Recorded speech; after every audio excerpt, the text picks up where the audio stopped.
Assalamualaikum warahmatullahi wabarakatuh. Kembali lagi bersama saya Farizal Dwi Arfianto dari Fakultas Psikologi Prodi Psikologi Universitas Bosowa dengan NIM 4524091026 dari kelas A. Jadi di video saya kali ini saya akan menjelaskan materi tentang tantangan dan masa depan ilmu. Tanpa perlu berlama-lama lagi, kita langsung saja masuk di materinya.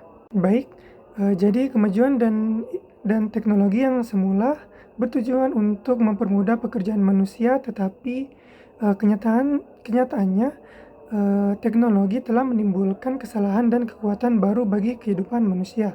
Kemajuan ilmu dan teknologi yang semula untuk memudahkan urusan manusia, ketika urusan itu semakin mudah, maka akan muncul kata kesepian dan keterasingan baru, yaitu lunturnya rasa solidaritas. Jadi lunturnya rasa solidaritas, kebersamaan dan silaturahmi, yang dimana contohnya yaitu penemuan televisi, komputer, dan handphone yang telah mengakibatkan kita terlena dengan dunia layar. Jadi layar kemudian akan menjadi teman setia. Bahkan kita lebih memperhatikan layar dibandingkan keluarga, yang dimana kita hanya fokus kepada layar handphone, layar televisi, dan mengabaikan keluarga yang berada di sekitar kita. Begitu pula ketika rumah kita mengabaikan tetangga yang telah menyapa kita karena fokus ke layar handphone. Baik, jadi ternyata teknologi layar mampu membius manusia untuk tunduk pada layar dan mengabaikan yang lainnya. Jika manusia tidak sadar dan hal ini, maka dia akan kesepian dan kehilangan sesuatu yang amat penting dalam dirinya, yaitu kebersamaan, hubungan kekeluargaan, dan sosial yang hangat. Ada pula pada ilmu bioteknologi, perkembangan yang dicapai sangat maju, seperti rekayasa genetika dan teknologi cloning, menandakan kemajuan yang begitu dahsyat sehingga mengkhawatirkan semua keturunan seperti semua kalangan. Contohnya rekayasa genetika yang dulunya diharapkan untuk mengobati penyakit keturunan seperti diabetes. Sekarang rekayasa tidak hanya untuk tujuan untuk mengobati, tetapi untuk menciptakan manusia-manusia baru yang sama sekali berbeda, baik dari segi postur, fisik, maupun sifat-sifatnya. Jadi perkembangan rekayasa genetik ternyata membuat khawatir para pemerhati hak-hak asasi manusia, karena dengan rekayasa tersebut manusia tidak memiliki hak yang bebas lagi. Jadi ada juga krisis kemanusiaan tidak saja terjadi akibat teknologi, tetapi juga akibat dari kecenderungan ideologi dan gagasan yang tidak utuh. Contohnya seperti ide gerakan emansipasi yang dikumandangkan oleh para penggerak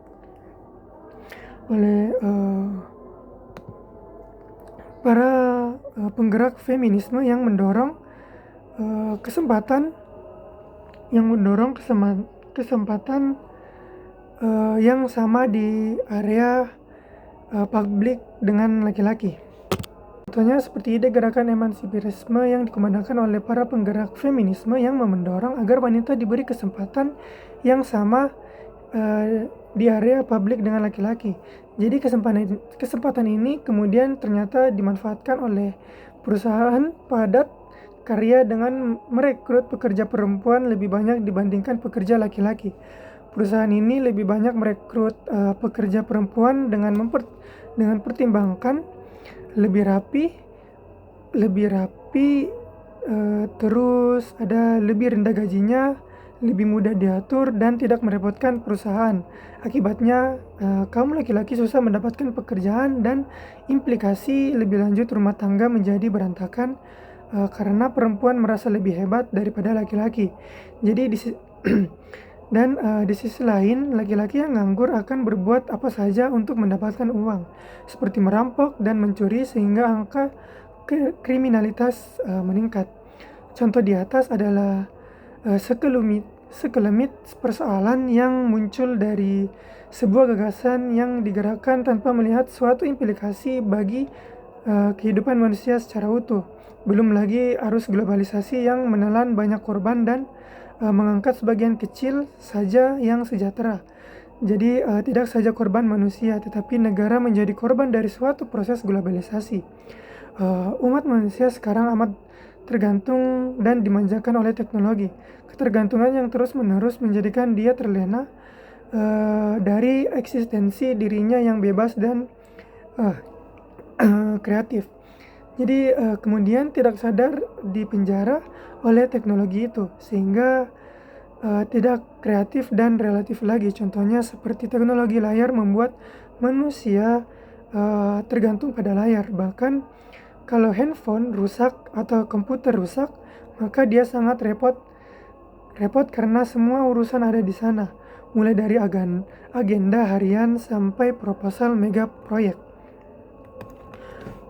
Jadi setelah ditemukan kemajuan teknologi yang begitu hebat, ternyata tanpa disadari teknologi itu pun memenjarakan manusia. Artinya penjara manusia tidak berkurang dengan kemajuan teknologi, tetapi semakin bertambah. Pada konteks inilah manusia perlu disadarkan dari penjara yang bernama teknologi. Dia harus sadar bahwa teknologi bukan tujuan, tetapi sekedar sarana untuk memudahkan urusan. Oleh karena itu, dalam beberapa kesempatan kita perlu membebaskan anak-anak dari pengaruh layar agar merasa tidak tergantung dan terpenjara oleh layar. Acara di layar adalah realitas yang sudah direkayasa. Jadi meskipun berita itu terjadi secara real, seperti banjir dan gempa bumi, gempa bumi yang ditayangkan televisi adalah hasil rekayasa yang tidak utuh. Terus televisi hanya menampilkan gambar dari sudut yang mengerikan saja, dan bahkan mendramatiskan peristiwa itu melebihi kenyataannya. Berita yang ditayangkan juga hanya mengambil satu sudut pandang saja, tidak semua dimensi peristiwa. Jadi jika kita tidak mau kehilangan eksistensi kemanusiaan dan terhindar dari krisis kemanusiaan, maka kita harus berjuang untuk membebaskan diri dari kekungkungan atau keutuhan teknologi kembali pada eksistensi awal, yakni manusia yang kreatif dan dinamis. Penyadaran terhadap bahaya yang begitu besar bagi kemanusiaan perlu terus dikumandangkan atau terus diucapkan, dikembangkan, terutama kepada penguasa yang memiliki otoritas dalam mengambil kebijakan. Etika global perlu dirumuskan bersama, karena krisis akibat teknologi tidak hanya berdampak untuk negara tertentu, tetapi mencakup semua negara. Jadi pemanasan global akibat asap buangan dari pabrik-pabrik dan kendaraan mengakibatkan es di kutub utara mencair, sehingga akibatnya daratan semakin menyempit. Terus tempat tinggal manusia semakin menyempit, padahal jumlah penduduk semakin meningkat. Jadi pada konteks ini akan muncul berbagai persoalan dan krisis kemanusiaan itu sendiri jika terus dilanjutkan. Baik, itu saja mungkin penjelasan saya dari materi ini. Mohon maaf jika ada salah kata dan mohon maaf jika banyak kekurangan. Saya Farizal Dwi Arfianto, pamit undur diri. Mohon maaf. Wassalamualaikum warahmatullahi wabarakatuh. Bye-bye.